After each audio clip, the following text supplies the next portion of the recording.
آپ کو یہ بتائیں کہ آزاد کشمیر الیکشن کے پہلے مرحلے میں میرپور ڈویژنز کی 13 نشستوں کے لیے پولنگ صبح 8 بجے سے شام 5 بجے تک جاری رہی۔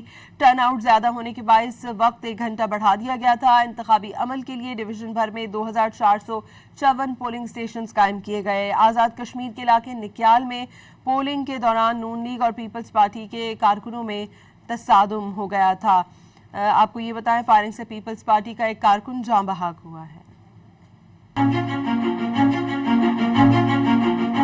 آزاد کشمیر انتخابات کا پہلا مرحلہ مکمل ہو گیا۔ میرپور ڈویژن کی 13 نشستوں پر پولنگ ہوئی۔ غیر معمولی ٹرن آؤٹ کے باعث ووٹنگ کا وقت 1 گھنٹہ بڑھا دیا گیا۔ پولنگ شام 6 بجے تک جاری رہی۔ میرپور ڈویژن کے 3 اضلاع میرپور، کوٹلی اور بھمبر میں ووٹرز نے اپنے نمائندوں کا انتخاب کیا۔ پیپلز پارٹی، مسلم لیگ نون، استحکام پاکستان پارٹی سمیت مختلف سیاسی جماعتوں اور آزاد امیدواروں کے درمیان مقابلہ ہے، جبکہ مجموعی طور پر 296 امیدوار انتخابی میدان میں ہیں۔ میرپور ڈویژن کے 13 انتخابی حلقوں میں مجموعی طور پر 14,01,439 ووٹر رجسٹرڈ ہیں، جن میں 7,25,118 مرد اور 6,75,628 خواتین ووٹرز شامل ہیں۔ انتخابی عمل کے لیے ڈویژن بھر میں 2,454 پولنگ اسٹیشنز قائم کیے گئے ہیں۔ ضلع میرپور کے 4 حلقوں میں 597، ضلع کوٹلی کے 6 حلقوں میں 1107، جبکہ ضلع بھمبر کے 3 حلقوں میں 608 پولنگ اسٹیشن قائم کیے گئے۔ گلپور کے مقام پر نون لیگ اور پیپلز پارٹی کارکنان کے درمیان ہاتھا پائی ہوئی۔ پولیس کی بھاری نفری نے موقع پر پہنچ کر صورتحال پر قابو پایا۔ نکیال الیکشن کے دوران LOC کے گاؤں